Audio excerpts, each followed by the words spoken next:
அதே சட்டத்திட்ட விதிகள் தானே இப்பயும் பின்பற்றுறீங்க. கியூஆர் கோடு கொடுக்குறீங்க, இவ்வளவு நெருக்கடிகள் இருக்கு, இவ்வளவு கட்டுப்பாடுகள்லாம் விதிச்சு தானே இப்பயும் சந்திக்கிறாங்க. அசம்பாவிதம் நடந்துடக்கூடாது இல்ல. நீங்க பாத்தீங்கன்னா அதே ஸ்டாலின் கவர்மெண்ட் செஞ்சா அது பிரச்சனை, நீங்க செஞ்சா அசம்பாவிதம் நடந்தக்கூடாது. ஸ்டாலின் கவர்மெண்ட் அசம்பாவிதம் நடத்துச்சு சார்.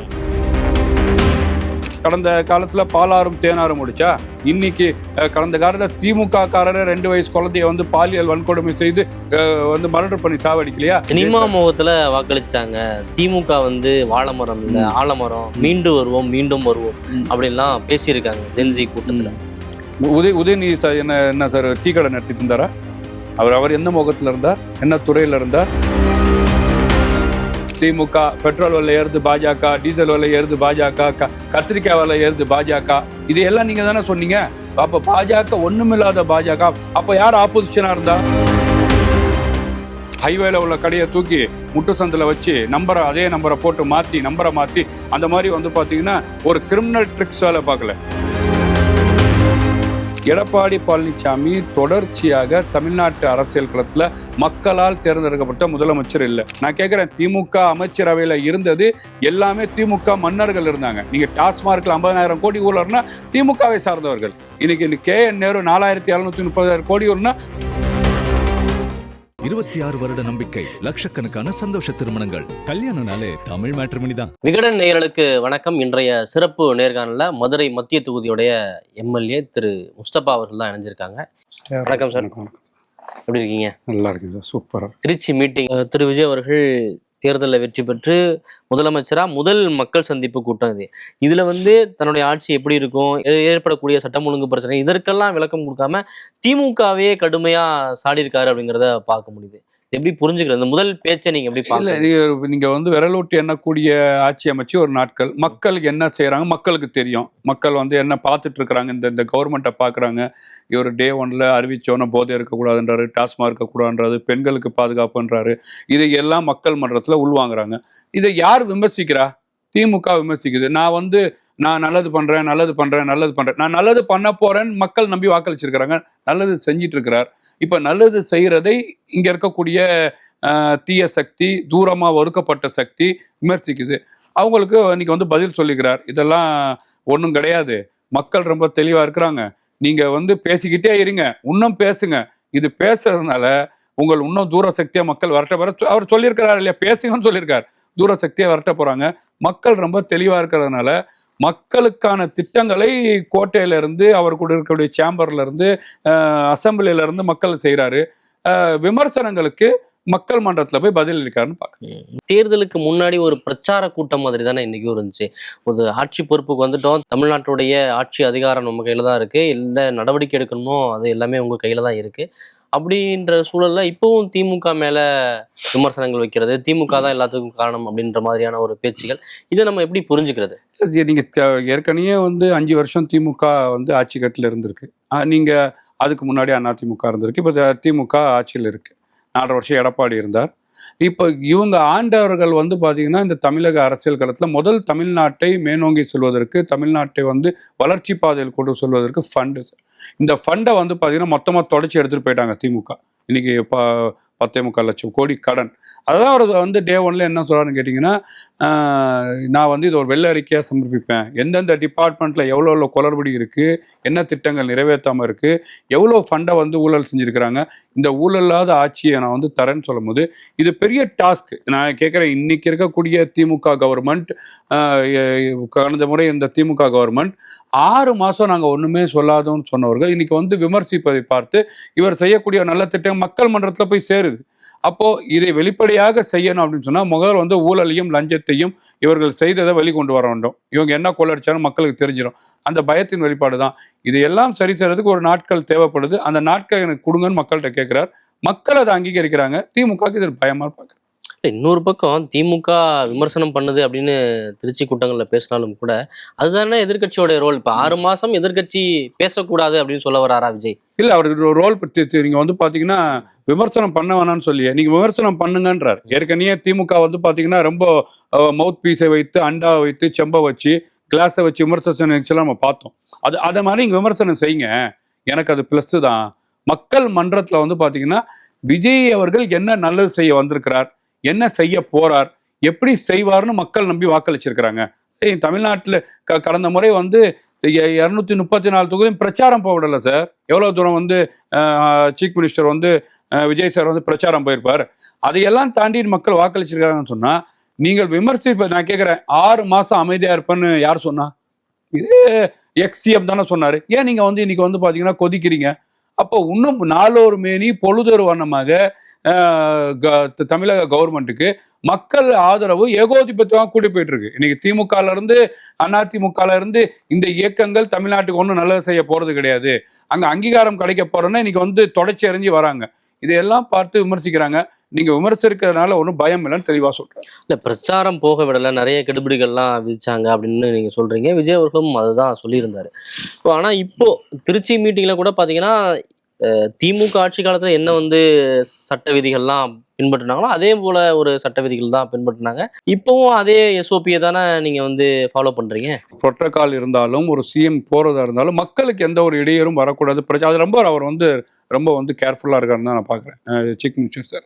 அந்த அடிப்படையில் இன்னைக்கு ஒரு 5000 பேர் 8000 பேர் ஒரு கணக்கில் வந்து வச்சு இந்த பிரச்சாரத்தை மேற்கொண்டிருக்கிறார். மக்களுக்கு என்ன மக்கள் நினைக்கிறாங்க சார்? மக்கள் வந்து பார்த்தீங்கன்னா இன்னைக்கு நன்றி சொல்ல வந்திருக்கிறார்.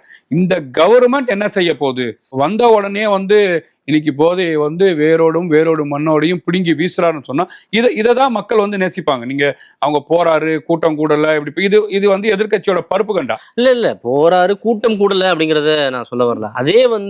அதே சட்டத்திட்ட விதிகள் தானே இப்பயும் பின்பற்றுறீங்க. கியூஆர் கோடு கொடுக்குறீங்க, இவ்வளவு நெருக்கடிகள் இருக்கு, இவ்வளவு கட்டுப்பாடுகள்லாம் விதிச்சுதானே இப்பயும் வந்து சந்திக்கிறாங்க. அசம்பாவிதம் நடந்துடக்கூடாது இல்ல. நீங்க வந்து பாத்தீங்கன்னா அதே ஸ்டாலின் கவர்மெண்ட் செஞ்சா அது பிரச்சனை, நீங்க செஞ்சா வந்து அசம்பாவிதம் நடந்தக்கூடாது. ஸ்டாலின் கவர்மெண்ட் அசம்பாவிதம் நடத்திச்சு சார். கரூர்ல வந்து அதுதானே அந்த பாவம் தான். அந்த வந்து பாத்தீங்கன்னா அதுல செஞ்ச துரோகம் தான், அதுல செஞ்ச குழந்தைங்களோட அபார சத்தம் தான் இன்னைக்கு வந்து பாத்தீங்கன்னா ஸ்டாலின் கவர்மெண்ட் அதுல பாதாளத்து போயிருக்கு. நீங்க ஒழுங்கா பாதுகாப்பு கொடுக்கலையே, 41 பேர் இறந்திருக்கிறாங்களே. அப்ப இந்த இடத்துல வந்து மக்களை நேசிக்கக்கூடிய மக்களை வந்து பாத்தீங்கன்னா மக்களை தன் மக்களாக, தன் அண்ணனாக, தன் வீட்டு தாய்மானாக பார்க்கக்கூடிய மக்களுக்கு இன்னைக்கு போய் தேங்க்ஸ் சொல்லியிருக்கிறாரு. இதை நீங்க அவர் ஃபாலோ பண்றாருன்னு சொன்னா எந்த ஒரு பிரச்சனையும் வரக்கூடாதுன்னு பண்ணியிருக்கிறார்.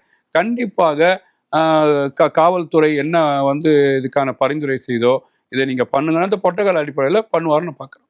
இன்னொரு பக்கம் கேள்விகள் நிறைய வந்து கேட்குறாங்க, விமர்சனம் பண்றாங்க. அதற்கெல்லாம் வந்து நசனசன்னு வந்து பதில் சொல்ல தேவையில்லை அப்படின்ற மாதிரி யார சொல்றாரு? திமுக. என்ன தேவை இருக்கு? திமுக வந்து பாத்தீங்கன்னா கடந்த காலத்துல பாலாறும் தேனாரும் முடிச்சா, இன்னைக்கு கடந்த காலத்துல திமுக காரரை 2 வயசு குழந்தைய வந்து பாலியல் வன்கொடுமை செய்து வந்து மர்டர் பண்ணி சாவடிக்கலையா? இன்னைக்கு நிலை என்ன? இன்னைக்கு வந்து போக்சோ வந்து சட்டம் பதிவுப்படுது, அவர் மேல நடவடிக்கை எடுக்கப்படுது, அவர் மீது கைது நடவடிக்கை எடுக்கப்படுது. திமுக இருக்கும் போது சட்டம் ஒழுங்கு எந்த சந்து சிரிச்சுது? திமுக காரர் திமுகவோட கவுன்சிலர்னு சொல்லி விமான பண்பு மேல வந்து பாலியல் வன்கொடுமை செய்யலையா? இப்போ திமுக கூட்டத்தில் போலீஸ் மீது பாலியல் வன்கொடுமை நடக்கலையா? அப்போ இதையெல்லாம் சரி செய்வதற்கு இன்னைக்கு வந்து களத்துல வந்து சட்ட ஒழுங்கை நான் வந்து டே 1ல வந்து போதை கலாச்சாரத்தை ஒழிப்பேன்னு சொல்றது, டாஸ்மார்க்கை வந்து நான் உடனே மூடுவேன்னு சொல்லுது. இதுதான் சார் மக்கள் ஆட்சி. திமுக காரங்க சொல்லிட்டே இருக்க வேண்டியதான். நீங்க சொல்லக்கூடியதான் மக்கள் தான் நம்பலையே. மக்கள் நம்பி ஹானபிள் சீஃப் மினிஸ்டர் விஜய் சாருக்கு வாக்களிச்சிருக்கிறாங்க. மக்களுக்காக ஆட்சியை நடத்தாரு. இவங்க சொல்லிட்டே இருப்பாங்க, இவங்க சொல்றத மக்கள் எடுபடாதுன்னு பாக்குறேன். திமுக பத்தி இவ்வளவு பேசுறவர் ஆளுநர் பத்தியோ இல்ல மத்திய அரசு பத்தியோ பெருசா பேசவே மாட்டாரு. 10 நாள்ல வந்து தமிழ்நாட்டில் இருக்கக்கூடிய அந்த தமிழ் தாய் வாரத்துக்கு இன்னைக்கு திருவள்ளுவருக்கு பேசியிருக்கிறார். கண்டிப்பாக தமிழ்நாட்டுக்கு இன்னைக்கு வந்து ஃபண்டு கொடுக்கணும், மத்திய அரசாங்கத்தினால இருக்கு. அப்போ பேசித்தானே ஆகணும். மத்திய அரசாங்கம் தவறு செய்தால் அந்த இடத்துல சுட்டி காட்டணும் சார். தவறு செய்யாமல் அந்த தவறு செய்யாட்டினா அந்த இடத்துல வாழ்த்தி தான் ஆகணும். நம்மளுக்கு என்ன தேவை? தமிழ்நாட்டு கவர்மெண்ட் தமிழ்நாட்டு மக்களுக்கு ஸ்மூத்தா ரன் ஆகணும், தமிழ்நாட்டுக்கு நல்லது நடக்கணும், மத்திய அரசாங்கத்திலிருந்து ஃபண்டு கொண்டு வரணும். அப்போ என்ன பண்ணணும்? அப்போ என்ன தவறா இருக்கோ சுட்டி காட்டணும், நல்லதை வந்து கொண்டு வரதுக்கு அவங்களுக்கு வந்து கொண்டு வரணும். அதுக்கான கவர்மெண்ட்டா இன்னைக்கு வந்து மக்கள் நிற்கிறார். என்ன தேவை இருக்கோ அந்த இடத்துல வந்து சுட்டி கிடையாது. சும்மா இருக்கும் போது போயிட்டு நீங்க பாஜகவை திட்டிகிட்டே இருக்க முடியாதுல்ல. பாஜக தமிழ்நாட்டு களத்திலே இல்லை, எதுக்காக நீங்க பாஜக பத்தி பேசுறோம்? இது வந்து திமுக ஸ்டைல் சார். 2 விழுக்காடு இருந்த பாஜகவை தமிழ்நாட்டுல பாஜகவையும் RSSையும் வளர்த்தது திமுக தானே. நான் கேட்கிறேன், 2 விழுக்காடு இருந்தீங்க திமுக. பெட்ரோல் விலை ஏறுது பாஜக, டீசல் விலை ஏறுது பாஜக, கத்திரிக்காய் விலை ஏறுது பாஜக. இதையெல்லாம் நீங்க தானே சொன்னீங்க. அப்ப பாஜக ஒண்ணுமில்லாத பாஜக. அப்ப யார் ஆப்போசிஷனா இருந்தா? நீங்க ஆப்போசிஷன் யாரை பத்தி பேசியிருக்கணும்? அப்போ தமிழ்நாட்டு அரசியல் மக்கள் அப்போ முழுக்க முழுக்க ஒண்ணுமில்லாத பாஜக பத்தி என்ன பிரயோஜனம்? இன்னைக்கு தமிழ்நாட்டு அரசியல் களத்துல மக்களுக்கு என்ன செய்ய போனோம்? யார் மத்தியில அவங்க தானே ஆட்சியில இருக்காங்க, அவங்க தான் தமிழ்நாட்டுக்கு தேவையான நிதியை கொடுக்க போறாங்க, அது இப்பதான் பல்வேறு நெருக்கடிகள் கொடுக்குறாங்க. அடிப்படையில தானே அவங்க இதுக்கப்புறம் தானே இப்ப நீங்க வந்து டே 10 நாள் ஆயிருக்கு. இதுக்கப்புறம் என்ன நெருக்கடி அப்பதானே பேச முடியும். தமிழ்நாட்டுல இல்லாத ஒண்ணுமில்லாத பாஜக பத்தி என்ன பேசணும்? அண்ணாமலை பத்தி நாங்க ஏன் பேசணும்? நயினார் நாகேந்திரன் பத்தி நாங்க ஏன் பேசணும்? நீங்க ஏற்கனவே களத்திலேயே இல்லைன்னு சொல்லக்கூடிய எடப்பாடி பழனிசாமி, அதுக்கும் கீழே இன்னைக்கு வந்து பாஜக இருக்கு. ஒண்ணுமே இல்லாத மக்கள் மன்றத்துல பேசுற மாதிரி தமிழ்நாட்டுல வந்து ஐயங்கார் பேக்கரி கூட அதிகமா இருக்கு. பாஜக ஒண்ணும் இல்லை, ஒன்றும் களத்திலே இல்லாத ஒரு பாஜக. கிரவுண்ட்ல பாலை பொறுக்கி போடுற இடத்துல பாஜக இருக்கு. பார்வையாளரை கூட பாஜக இல்லை. அவங்கள பத்தி நாங்க ஏன் பேசணும்? ஓகே, இப்போ டாஸ்மார்க் கடைகள் மூடுறது அப்படின்ற விஷயத்த சொல்றீங்க. பல்வேறு கடைகள் நீங்க அறிவிச்ச கடைகள் மூடப்படலை அப்படின்ற ஒரு விமர்சனத்தை பாஜக தலைவர் நயினார் நாகேந்திரன் அவர்கள் வந்து சொல்லியிருக்காரு. குறிப்பா திருப்பரங்குன்றத்திலே வந்து மூடப்பட்ட 3 கடைகள்ல ஒரு கடை திறந்தே இருக்கு அப்படின்ற ஒரு கருத்தையும் சொல்லியிருக்காரு. இது தொடர்பாக வெள்ளை அறிக்கையை வெளியிடணும். 717 கடைகள்ல எந்தெந்த கடைகள்லாம் மூடி இருக்கு அப்படின்னு சொல்லணும். வெறுமனே வந்து வெற்று விளம்பரம் வந்து செய்யக்கூடாது அப்படின்ற ஒரு விமர்சனத்தையும் அவர் சொல்லியிருக்காரு. சரி, இது வந்து பாத்தீங்கன்னா நீங்க அந்த துறை சார்ந்த அமைச்சர் 500 சில்லற கடை மூடி இருக்குன்னு ஒரு டேட்டா சொல்றாரு. இப்போ முழுக்க முழுக்க நீங்க நீங்க சொல்லக்கூடிய இடத்துல ஸ்கூல் பக்கத்துல, சர்ச்சு பக்கத்துல, மாஸ்க் பக்கத்துல, கோவில் பக்கத்துல இருக்கக்கூடிய கடைகளை மூடணும். இதை வந்து பாத்தீங்கன்னா அதிகமான விழுக்காடு மூடிட்டாங்க. இப்போ ஒரு சில கடைகள் மூடாம இருக்கு. அதுக்கான நம்பர்களை எழுதி நேற்று கூட பார்த்தேன். புளியாந்தோப்புல ஒரு இது நானே போய் அதை போய் பார்த்துட்டு வந்தேன். டோர் நம்பர் எழுதி கொடுக்கப்பட்டிருக்கு. கண்டிப்பா இன்னும் ஒரு விளைவிட்டக்கூடிய 10 நாட்கள்ல மூடப்படும். இதை வந்து போன கவர்மெண்ட் பண்ணியிருக்கா? இப்போ மக்கள் மன்றத்துல மக்கள் வந்து இடையூறா இருக்கக்கூடிய கடையை மூடிட்டாங்க. மக்கள் வரவேற்கிறாங்க. கடந்த ஆட்சியில அவர் கூட கூட்டணியில் இருக்கக்கூடிய இபிஎஸ் ஆட்சியில நடந்திருக்காருன்னா இது வந்து பார்த்தீங்கன்னா நடக்காத விஷயத்த வந்து இன்னைக்கு விஜய் அவர்கள் செய்து பூரணமாக 90 விழுக்காடு கடைகளை மூடியிருக்காங்கன்னு தான் உண்மை தகவல் வெளியில வருது. இதை மக்களும் பார்த்துட்டு இருக்கிறாங்க. ஜெயலலிதா அவர்கள் ஆட்சி காலத்திலேயும் நீதிமன்ற உத்தரவுப்படி கடைகளை வந்து அகற்றம் செஞ்சாங்க. ஸ்டாலின் அவர்கள் ஆட்சிக்கு வரும்போதும் சில கடைகளை வந்து மூடினாங்க அப்படின்றத பார்க்க முடியுது. இப்போ நீங்க புதுசா பண்ண மாதிரியான ஒரு பிரபாகண்டா பண்றாங்க அப்படின்ற ஒரு விமர்சனத்தையும் எப்படி மூடினாங்க? ஸ்டாலின் ஆட்சி காலத்துல இந்த மெயின் ரோடு கடையை மூடிட்டு சந்துக்குள்ள திறந்தாங்களே, அதை பத்தி பேசுறீங்களா? இந்த ஆட்சி காலத்துல முழுமையாக 3 கடை மூடிருக்காங்க சார். நீங்க ஹைவேல உள்ள கடையை தூக்கி முட்டு சந்தில் வச்சு அதே நம்பரை போட்டு நம்பரை மாற்றி அந்த மாதிரி வந்து பார்த்தீங்கன்னா ஒரு கிரிமினல் ட்ரிக்ஸ் வேலை பார்க்கல. இது வந்து மக்களுக்கு பிரச்சனையா இருக்கு. கோவில் போற மக்களுக்கு பிரச்சனை, சர்ச்சுக்கு போற மக்களுக்கு பிரச்சனை, மசூதிக்கு போற மக்களுக்கு பிரச்சனை, ஸ்கூலுக்கு போற பிள்ளைங்களுக்கு பிரச்சனை. இது வந்து பாத்தீங்கன்னா சட்டத்துக்கே புறமான செயல். இதை மூடணும்னு முழுமையா மூடிருக்கிறாங்க. இது மாற்று வேலை ஒன்றும் பண்ணலையே. இதை முழுமையாக நீங்க சொல்லக்கூடிய தமிழக வெற்றி கழக அரசாங்கம், மக்கள் அரசாங்கம் இதை வந்து மூடி இருக்கு. திமுக அரசாங்கம் மூடலை. இது கடந்த காலத்துல மூடினாங்கன்னா அவங்க மூடலை, நாங்க மூடி இருக்கோம்னு சொல்ல வரோம். இப்போ சட்டம் ஒழுங்கு பத்தி பேசும்போது என் மீது வந்து வீணா பழி போடுறாங்க அப்படின்ற ஒரு விஷயத்த விஜய் அவர்கள் முன் வச்சிருக்கிறாங்க. இது வந்து ஆட்சி பொறுப்புல அவங்க தானே இருக்கிறாங்க, உங்ககிட்ட தான் பவர் இருக்கு. இப்ப பழி போடுறதுக்கு என்ன இருக்கு அப்படின்ற ஒரு கேள்வி இருக்குல்ல. இது யார் பழி போடுறதுன்னு நம்ம பார்க்கணும். மக்கள் பழி போடல. மக்கள் ரொம்ப திமுக தான் திமுக பழி போடுறதுக்கு. ஏன்னா திமுகவுக்கு வந்து என்ன வந்து பாத்தீங்கன்னா தன்மானம் இருக்கு, திராணி இருக்கு. அவர்களுக்கு சொல்லக்கூடிய என்ன வந்து அவங்களுக்கு கடந்த முறை ஆட்சியில எப்படி இருந்துச்சு, இப்போ இருக்கக்கூடிய ஒரு விஷயம் நடந்துருச்சு. அங்க அமைச்சர் போறாரு, அதுக்கான காவல்துறை அவருக்கு மேல் நடவடிக்கை எடுக்கிறாங்க. இது கடந்த காலத்துல இருந்துச்சா? இதான் நம்ம பார்க்கணும். நீங்க கடந்த காலத்துல கழிப்பறைக்கு போன பெண்ணை பாதுகாப்பு இல்லாமல் 16 துண்டு வெட்டு நிகழ்வுலாம் தமிழ்நாட்டில் நடந்துச்சு. என்ன நீங்க ஆக்ஷன் எடுத்தீங்க? அதெல்லாம் நம்ம பார்க்கிறோம். இந்த கடந்த 10 நாள்ல எந்த குற்ற சம்பவங்களும் நடக்கலன்னு சொல்றீங்களா? சார், நடந்து குற்ற சம்பவம் வந்து பாத்தீங்கன்னா நடந்திருக்குன்னு சொல்லி சுட்டி காட்டினாலும் என்ன அதுக்கான நடவடிக்கை எடுத்திருக்காங்க தான் பார்க்கணும். நீங்க ஒரு ஒரு ஒரு ஒரு நகையை திருட்டாங்கன்னு சொல்லி கோவில்ல ஒரு பெண்மணி மேல நீங்க காவல்துறை என்ன வந்து நடவடிக்கை எடுத்துச்சு? அவங்களை எப்படி அரெஸ்ட் பண்ணுச்சு? நகையை எந்த நகையே வேணான்னு சொல்லி விட்ட திமுக அரசாங்கம் இன்னைக்கு ஆனவல் சீஃப் மினிஸ்டர் விஜய் சார் கவர்மெண்ட்ல தவறு செய்தல் மீது எவ்வளவு கடுமையான நடவடிக்கை எடுக்கப்படும் தான் மக்கள் பார்க்குறாங்க. இது குற்றங்கள் கண்டிப்பாக இரும்பு கரம் கொண்டு குறிப்பாக சட்டம் ஒழுங்கை மிக தீவிரமாக விஜய் சார் வந்து பார்த்தீங்கன்னா கடைபிடிக்கக்கூடிய சூழல் வந்து தமிழ்நாட்டில் உருவாயிருக்குன்னு தான் பார்க்கணும். இப்ப அதிமுகவை கடுமையா விமர்சனம் செஞ்சிருக்காரு. மற்றும் பலர் அப்படின்ற ஒரு அடிப்படையில் தான் கடந்த முறை விமர்சித்த மாதிரி தான் இப்பயும் பேசியிருக்காரு. ஆனா அதிமுகவிலேருந்து இருக்கக்கூடிய முக்கிய நிர்வாகிகள் தாவேகாவில் சேர்றதா பார்க்க முடியுது. குறிப்பா எம்எல்ஏக்கள் 4 பேரே வந்து தங்களுடைய பதவியை ரிசைன் பண்ணிட்டு தாவேகால இணைஞ்சிருக்காங்க. அதெல்லாம் வந்து குதிரை பேர அரசியல்ல வருது அப்படின்ற விமர்சனத்தை தொடர்ச்சியா பார்க்க முடியுது. அதற்கான விளக்கமாவும் சில விஷயங்கள் பேசியிருக்காரு. இப்ப குதிரை பேர அரசியல்ல இது வராதா அப்படின்ற ஒரு கேள்வி இருக்குல்ல. சார் என்ன கேட்குறேன்னா, அதிமுக நாங்கள் கிரவுண்ட் டே 1ல இருந்து சார் சொல்றது வந்து பார்த்தீங்கன்னா, இது மற்றும் பலர் தான். இவங்க கிரவுண்ட்லேயே கிடையாது. ஏன்னா எடப்பாடி பழனிசாமி தொடர்ச்சியாக தமிழ்நாட்டு அரசியல் களத்தில் மக்களால் தேர்ந்தெடுக்கப்பட்ட முதலமைச்சர் இல்லை. நீங்க வந்து 2016 மேடம் அவர்களுக்கு தமிழ்நாட்டு மக்கள் வாக்களிச்சாங்க. சசிகலா மேடம் வந்து ஒரு 4.5 வருஷம் ஆட்சி அவர் கடன் கொடுத்தாங்க. அப்போ வந்து தொடர்ச்சியாகவே பாராளுமன்ற தேர்தல், இடைத்தேர்தல், ஊரக உள்ளாட்சி தேர்தல், மாநகராட்சி தேர்தல், நீங்க சட்டமன்ற தேர்தல், தன்னை முன்னிறுத்தி எல்லாத்துலயும் பாத்தீங்கன்னா ஒரு 10 தேர்தலை வந்து தோத்து தமிழக அரசியல் களத்தில் இருக்காரு.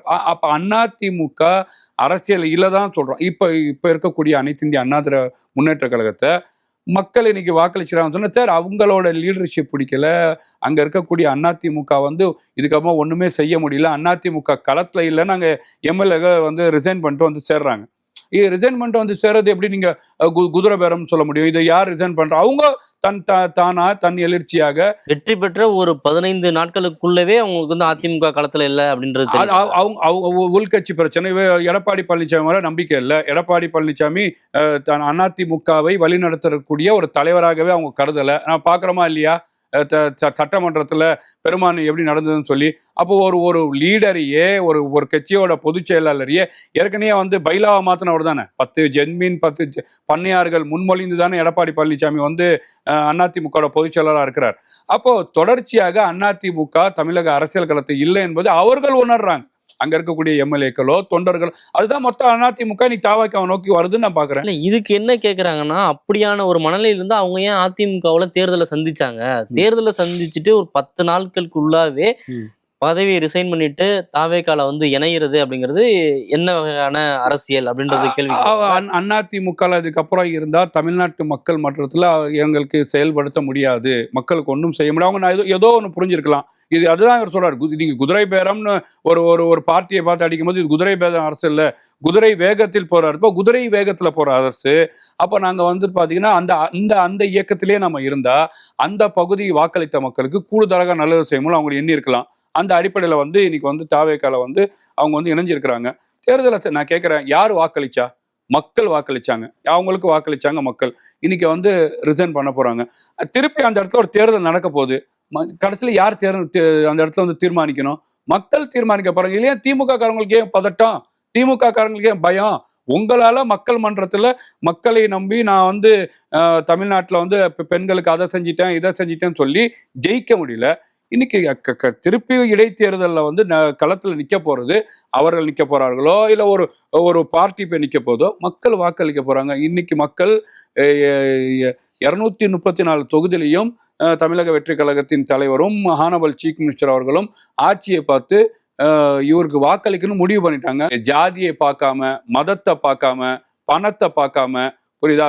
இன்னைக்கு வந்து வாக்களிச்சிருக்காங்கன்னா ஒரு நல்லாட்சியை நம்பி வாக்களிச்சிருக்கிறாங்க. யாருமே செய்ய முடியாத, வரலாறுல இல்லாத ஒரு 2.5 வருஷம் சார் பார்ட்டி, 75 வருஷம் தாத்தாக்கள்லாம் இருக்கிறாங்க இங்க, புரியுதா? நான் வந்து பவள விழா பண்ணவன்லாம் சொன்னாங்க.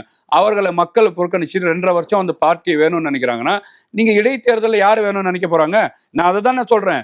ஒழுங்கான முறையில ஹானபல் சீஃப் மினிஸ்டர் அவர்களை தமிழ்நாடு பூரா பிரச்சாரம் பண்ண விட்டுருந்தான்னு நினைச்சுக்கோங்க. விட்டுருந்தாங்கன்னா இன்னைக்கு வந்து பாத்தீங்கன்னா 234 தொகுதியும் தாவேகா தொகுதியா இருந்திருக்கும். அதுதான் இப்ப இருக்கக்கூடிய கிரவுண்ட் ரியாலிட்டி. பிரச்சாரமே பண்ண விடாம அவர் மேல வந்து பாத்தீங்கன்னா இவர் வெளியில வர மாட்டார், இவர் ஒன்றும் செய்ய மாட்டார், இவர் வீட்டிலே இருப்பார், இவர் வந்து பாத்தீங்கன்னா ஒயிட் காலர் பொலிட்டிஷியன் பண்றவர், இவர் பத்திரிகையாளரை சந்திக்க மாட்டார், இவர் பேச மாட்டார், தமிழ்நாட்டு அரசியல் அவர் ஒண்ணுமே செய்ய போறது கிடையாது. தமிழ்நாட்டில் நம்ம கமலஹாசனை பார்த்துட்டோம், சிவாஜியை பார்த்துட்டோம், சரத்குமாரை பார்த்துட்டோம், என்னெல்லாம் பேசுறீங்க நீங்க. ஆனா இதையெல்லாம் தாண்டி நீங்க கொள்ளக்கூடிய 29 கூட்டணி, நீங்க லெட்டர் பேர் கட்சியெல்லாம் ஒரு 1500 லெட்டர் பேர் கட்சியை கூட்டணி வச்சு தமிழ்நாட்டு அரசியல் களத்துல வரலாறு காணாமல் 2.5 வருஷத்துல ஒரு மக்கள் விரும்பும் முதல்வராக இன்னைக்கு வந்து 108 இன்னைக்கு மெஜாரிட்டி கவர்மெண்ட்டை வந்து ஃபார்ம் பண்ணியிருக்காருன்னு சொன்னா இதை நீங்க வந்து சாமானியமா போட்டிருக்க முடியாது. நிச்சயமா ஒரு வரலாற்று சிறப்புமிக்க வெற்றி தான். திமுகவுடைய நீங்க சொல்லக்கூடிய அதே கூட்டணி கட்சியினுடைய ஆதரவுல தானே தாவேகா ஆட்சி அமைச்சிருக்கு. அதை தானே உதயநிதி ஸ்டாலின் அவர்கள் விமர்சிக்கிறாரு. இல்லை நீங்க தமிழக வெற்றி கழகமும் மாணவர் சீஃப் மினிஸ்டர் சாரும் கூட்டணி இல்லாமல் நாங்க வந்து தமிழ்நாட்டு அரசியல் தலைவர் சந்திப்போம்னு சொல்லி டே 1ல எங்களை நாங்க வந்ததா ஆட்சியிலையும் பங்கு அதிகாரத்திலேயும் பங்குன்னு சொன்னாரா இல்லையா? அதை சொல்லிட்டாரு. திமுக கூட்டணியில தேர்தலை சந்திச்ச கட்சிகள் ஆதரவுல தானே நீங்க வந்து இப்போ ஆட்சி அமைச்சிருக்கீங்க. அவங்க நாங்க போய் கேட்டதுல அவங்க வந்து ஆதரவு கொடுத்துருக்குறாங்க. இன்னைக்கு மக்கள் ஒரு கவர்மெண்ட், ஒரு நல்ல கவர்மெண்ட் இன்னைக்கு தமிழக அரசியல் களத்துல டே 1ல வந்து கொள்கை ரீதியான எதிரி வந்து பாத்தீங்கன்னா பாஜக, அரசியல் ரீதியான எதிரி திமுக. நாங்க கொள்கை ரீதியா எங்களுக்கு வந்து பாத்தீங்கன்னா ஆட்சி மட்டும் எங்களுக்கு தேவை கிடையாதுங்க. தமிழ்நாட்டுல பாசிச பாஜகவின் ஆட்சி மலரக்கூடாது, கொள்கை ரீதியா நாங்க எதிர்க்கிறோம். டே 1 ஒரு வாசப்படி போயிருக்கலாம் சார். 5 வாசப்படி இன்னைக்கு வந்து பாத்தீங்கன்னா காங்கிரஸ், பிசிகே, எம், ஐ, முஸ்லீம் லீக்கு 5 வாசப்படியும் வைத்து ஒரு செக்குலரிசமான கவர்மெண்ட்டை, ஒரு மரசார்பற்ற கவர்மெண்ட்டை வந்து இன்னைக்கு மெஜாரிட்டியான கவர்மெண்ட்டை வந்து கொண்டு வந்திருக்காருன்னா தமிழ்நாட்டு மக்கள் இதுதானே விரும்புனாங்க. தமிழ்நாட்டு மக்கள் ஏத்துக்கிட்டாங்கல்ல.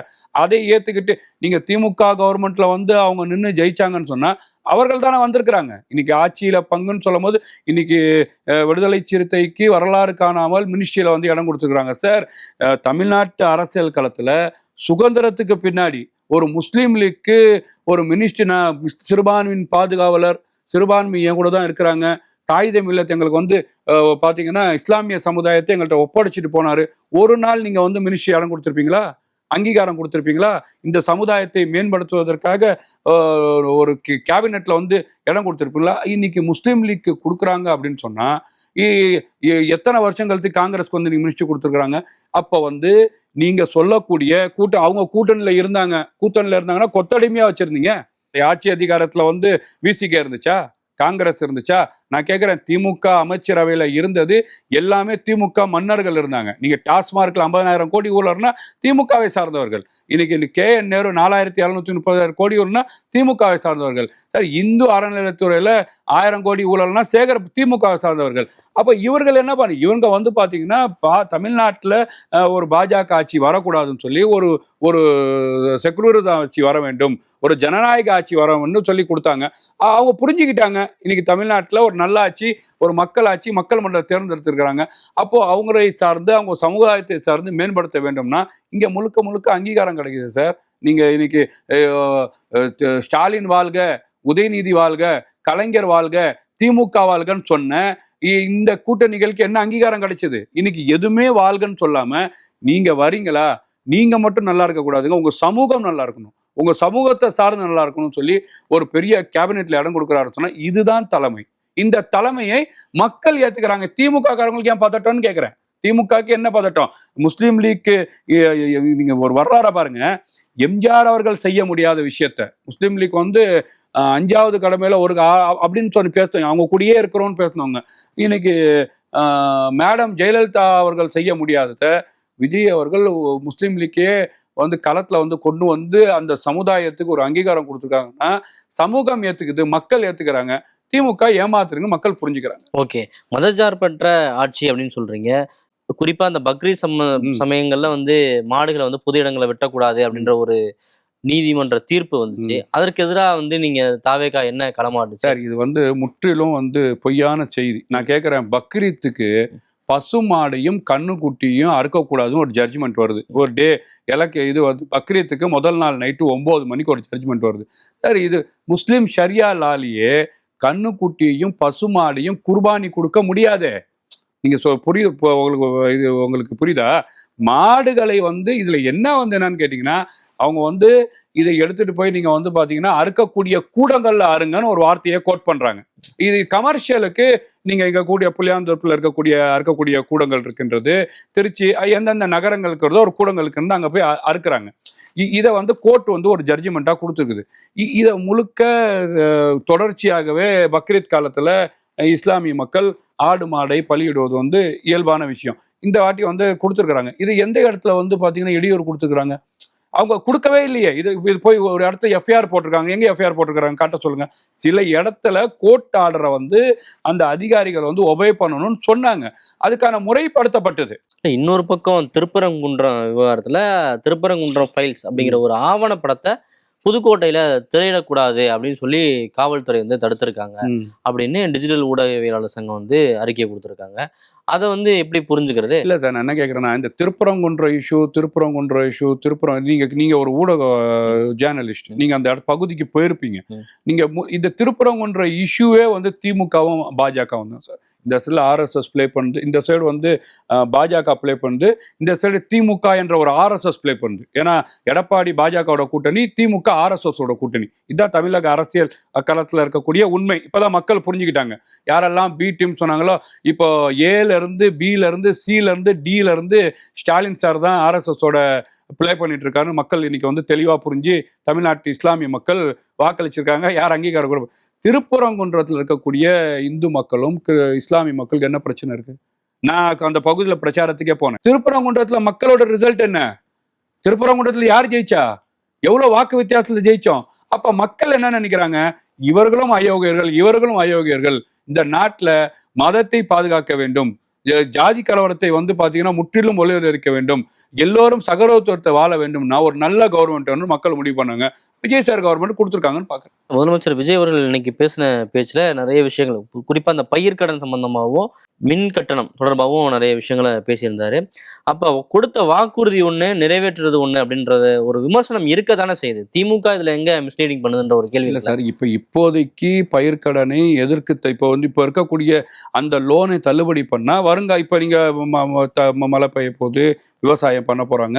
இதுக்கான ஃப்ரெஷ் லோனுக்கு வந்து வாங்குறதுக்கு விவசாயிகளுக்கு வந்து பாத்தீங்கன்னா ஒரு பாசிட்டிவ் இருக்கு. அவங்களுக்கு வந்து பாத்தீங்கன்னா ஒரு விதமான ஒரு வழியை வகுத்து கொடுத்துருக்காங்க. விவசாயிகள் புரிஞ்சுக்கிறாங்க. இல்ல தள்ளுபடியே முறையா இல்லைன்னு சொல்றாங்க. இப்ப இருக்கக்கூடிய பொருளாதார நெருக்கடியில இருக்கக்கூடிய ஃபண்ட் பிரச்சனைல என்ன செய்ய முடியுமோ அதை செஞ்சிருக்கிறாங்க. எத்தனை நாள் ஆச்சு கவர்மெண்ட் ஃபார்ம் ஆகி? 10 வருஷம் ஆயிடுச்சா? கவர்மெண்ட் ஃபார்ம் பண்ணி 10 மாசம் ஆயிடுச்சா சார்? ஒரு 10 நாள் 15 நாள் ஆயிருக்கு சார். இதை வந்து டே ஒன்ல வந்து இந்த அரசாங்கம் செஞ்சிருக்கு. நீங்க கடந்த முறை வந்து கோல்டு வச்சவங்களுக்கு வந்து லோனை வந்து நாங்க வந்து க்ளோஸ் பண்றோம்னு எவ்வளவு பேர் க்ளோஸ் பண்ணீங்க? சரி, நீங்க 1000 ரூபா கொடுக்குறேன் நீங்களே, எவ்வளவு பேர் கொடுத்தீங்க? அதுல வந்து தகுதி பாத்தீங்களா இல்லையா? அப்போ இந்த கவர்மெண்ட் வந்த உடனே நீங்க சொல்லக்கூடிய அந்த திட்டம் 1000 ரூபாவும் நிப்பாட்டாம மக்கள் மன்றத்துல போய் சேர்க்குது. நீங்க வந்து 10 லட்சம் கோடியை கடன் வாங்கியிருக்கீங்க, கொள்ளையா கொள்ளடிச்சிருக்கிறீங்க. அவ்வளவு தூரம் இந்த மக்களோட வரி பணத்தை வந்து கரப்ஷன் பண்ணியிருக்கீங்க. இந்த நெருக்கடியில கூட இந்த கவர்மெண்ட் ஒரு நல்ல ஆட்சியை வந்து கொடுக்குதுன்னா மக்கள் பார்த்துட்டு இருக்கிறாங்க. இன்னொரு பக்கம் ஜென்சி அவங்களுடைய விஷயங்களையும் பேசியிருந்தாரு. டிஎம்கேவும் ஜென்சியை வந்து கையில் எடுக்கிறாங்க அப்படின்றத பார்க்க முடியுது. சமீபத்துல ஜென்சி டிஎம்கே அப்படின்ற ஒரு கூட்டம்லாம் நடந்துச்சு. அது எடுபட. அதை நீங்க எப்படி பாக்குறீங்க? அது எடுபட சார். ஜென்சிக்கு தெரியும். ஜென்சி தானே இன்னைக்கு வந்து ஆட்சி மாற்றத்தை, ஒரு பெரிய புரட்சியை, ஒரு நல்ல ஆட்சி கொண்டு வந்திருக்கிறாங்க. ஜென்சி பண்ணா அங்க அவங்க ஜென்சியை கையில் எடுக்கிறாங்கன்னு சொன்னா நீ இதே ஜென்சியை போன வாட்டி எவ்வளவு விமர்சிச்சாங்கன்னு மக்கள் பார்ப்பாங்க. அப்ப ஜென்சி என்ன நினைக்கிறாங்கன்னா, ஏற்கனவே திமுக ஆட்சியை பார்த்துட்டாங்க. அப்போ இப்போ ஒரு புதுவிதமான ஒரு நல்ல ஆட்சியை பார்க்குறாங்க. அவங்க என்ன பண்ணாலும் ஜென்சியை வந்து அந்த சைடு கொண்டு போக முடியாது. ஜென்சி முழுக்க 100 விழுக்காடு இல்லை, 200 விழுக்காடு கவர்மெண்ட்டுக்கு சப்போர்ட் ஆகும். இன்னைக்கு தமிழக வெற்றி கழகத்துக்கு சப்போர்ட் ஆகும். அவர் செய்யக்கூடிய நல்ல விஷயத்த வந்து சார் ஜென்சி வந்து இன்னைக்கு வந்து உலக வாழக்கூடிய தமிழகர் மத்தியில் கொண்டு போய் சேர்க்குறாங்க. ஒரு வாரியர்ஸாகவே இருக்கிறாங்க. அப்போ இவர்கள் யார் இந்த தமிழ்நாட்டில் எந்த அரசியல் சக்தினாலையும் இந்த ஜென்சியோட செயல்பாட்டையும் வாக்கையும் கவர முடியாது. அதுக்கு முழுக்க கவர முடிய ஒரு தலைவர் இருக்கிறாருன்னு சொன்னா அது ஆனபல். சினிமா முகத்துல வாக்களிச்சுட்டாங்க. திமுக வந்து வாழைமரம் இல்ல ஆலமரம், மீண்டும் வருவோம் அப்படின்லாம் பேசியிருக்காங்க ஜென்சி கூட்டத்துல. உதயநிதி சார் என்ன சார் டீ கடை நடத்திட்டு இருந்தாரா? அவர் எந்த முகத்துல இருந்தார்? என்ன துறையில இருந்தார்? என்ன நடிச்சார்? எவ்வளவு படம் நடிச்சார்? ஏன் அங்க கவரல? அப்ப அங்கேயும் கவரல. அங்கேயும் வந்து பாத்தீங்கன்னா நீங்க ஏற்கனவே ரெட் ஜெயின் கம்பெனியே கையில வச்சிருக்கீங்களா இல்லையா? சினிமா மோகத்தை மட்டும் இல்ல சார், ஒரு சினிமா மோகத்துல இருக்கும் போதே அரசியல் களத்துல விஜய் மக்கள் இயக்கம் வைத்து தன் முகத்தை வைத்து 100 இடத்துல ஜெயிக்கிறார் சார். அதை மட்டும் மக்கள் பார்க்கல. இந்த தமிழர்கள் பிரச்சனையா வந்து நிக்கிறார் விஜய் சார். மீனவர்கள் பிரச்சனையா வந்து நிக்கிறார் விஜய் சார். நீங்கள் வந்து பார்த்தீங்கன்னா இஸ்லாமியர்களுக்கு வந்து வக்ஃப் போர்டு பிரச்சனையா வந்து நிற்கிறார் விஜய் சார், சிஏஏ பிரச்சனையா வந்து நிற்கிறார், என்ஆர்சி பிரச்சனையா வந்து நிற்கிறார் விஜய் சார். அப்போ தமிழ்நாடு அரசியல் களத்தில் மக்களால் நேசிக்கப்படக்கூடிய ஒரு துறையில் இருந்தாலும் மக்கள் சிந்தனையாக மக்கள் சர்வீஸாக வந்து நிற்கிறாரு. அப்போ ஒரு மக்கள் நல்லாட்சி தருவார்னு வந்திருக்கிறாங்க. மக்கள் அதை தான் வந்து இன்னைக்கு வந்து ஜென்சி வந்து நேசிச்சு அவர் கூடுதலாக அவர் ஒரு திணைத்துறையை சேர்ந்தவர், அதே நேசிச்சு வந்து மக்கள் அவர் கூட நிற்கிறாங்கன்னு பார்க்குறேன். தாவேக அமைச்சர்களும் சரி எம்எல்ஏக்களும் சரி பல ஆய்வுகளுக்கு போறீங்க, அது ஒரு பக்கம் விவாத பொருளா மாறுது. இப்போ வந்து ரீல்ஸ் போடணுங்கிற பேர்ல ஏதாவது பண்றாங்க அப்படின்னு கடுமையா விமர்சிக்கிறாங்க. போக்குவரத்து துறை அமைச்சராக இருக்கட்டும், தொழில்துறை அமைச்சர் கீர்த்தனா அவர்கள் அவங்க போட்ட அந்த ரீல்ஸ்லாம் வந்து கடுமையா விமர்சிக்கப்படுது. அது குறித்து உங்களுடைய பார்வை என்ன? அதுக்கான அந்த அவங்க அமைச்சர் அவர்களை சிஎம் கண்ட்ரோல் இருக்கிறாங்க. கண்டிப்பாக நீங்கள் சில இடத்துல ஒரு சில இடத்துல ஒன்று நடந்திருக்கலாம். அவங்க என்ன சொல்லி மெசேஜ் கொடுக்குறாங்கன்னு தான் பேர் சார். இது வந்து பார்த்தீங்கன்னா இப்போ இருக்கக்கூடியது சோஷியல் மீடியாவை மக்கள் வந்து அதிகமாக வாட்ச் பண்ணுறாங்க. நீங்கள் அதை வந்து ரொம்ப தெளிவாக புரிஞ்சுக்கிறாங்க. அப்போ அவங்க என்ன மெசேஜ் கொடுத்துருக்குறாங்க, நீங்கள் சொல்லக்கூடிய 2 ஆட்கள் ரீல்ஸையும் நான் பார்க்கல. நீங்கள் இப்போ நான் எங்கள் இடத்துல இருக்கிறோன்னு சொன்னால் இப்போ பல எம்எல்ஏக்கள் வந்து அம்மா உணவகம் இன்னைக்கு வந்து ஒரு நல்ல திட்டத்தை வந்து மூடி கடத்து வச்சுருந்தாங்க. நானே போனேன், அது உடனே சரி செஞ்சோம், அதுக்கு பயன்பாட்டுக்கு கொண்டு வந்தோம், 5 நாளில் பயன்பாட்டுக்கு கொண்டு வந்தோம். அங்கே உடனே வந்து அதுக்கான வேலைகள் ஆட்கள் போட்டு சுகாதார முறையில் கொண்டு வரோம். ஆய்வுக்கு போகிறது தப்பு இல்லை சார், மக்களுக்கு நல்லது நடக்கணும். இன்னும் ரேஷன் கடை ஆய்வுக்கு போனோம். கடந்த முறை மாதிரியே சில அதிகாரிகள் இருக்கிறாங்க. ஒரு வீட்டில் 4 பேர் இருக்கிறாங்க, 24 கிலோ அரிசி கொடுக்கணும். ஆனால் நான் போய் செக் பண்ணும்போது 12 கிலோ அரிசி கொடுக்கப்படுது. அப்போ எதனால கொடுக்கப்படுது? அப்போ போனாதான் வந்து அவங்களுக்கு பயம். அவங்க கடந்த மாதிரி இது வந்து பார்த்தீங்கன்னா ஒரு தூய ஆட்சி, ஒரு நல்ல கவர்மெண்ட்டு மக்களுக்கு போய் சேரணும் நினைக்க உடனே நம்ம வந்து நடவடிக்கை எடுத்துருக்குறோம். அவங்க மேலே நடவடிக்கை எடுத்து அது சரி செஞ்சுருக்கிறோம். ஆய்வுக்கு போகிறது தப்பு கிடையாது. இந்த ஆய்வு எதுக்காக போகிறாங்க? மக்களுக்காக போகிறாங்க. அந்த இடத்துல வந்து சரி செய்யணும்னு போகிறாங்க. இதை வந்து முழுமையாக சரி செய்வாங்க. நீங்கள் சொல்லக்கூடிய ஓரண்டு இஷ்யூ இதுக்கப்புறமா வராதுன்னு பார்க்குறேன். ஓகே, நீங்க குறிப்பா வெற்றி பெற்ற பிறகு ஒரு விஷயம் சொல்லியிருந்தீங்க, சனாதனத்தை வந்து ஒழிப்போம் அப்படின்ற மாதிரியான ஒரு விஷயம். இது உதயநிதி அவர்கள் பேசும்போதே பெரிய சர்ச்சையாகவும் விவாத பொருளும் ஆச்சு.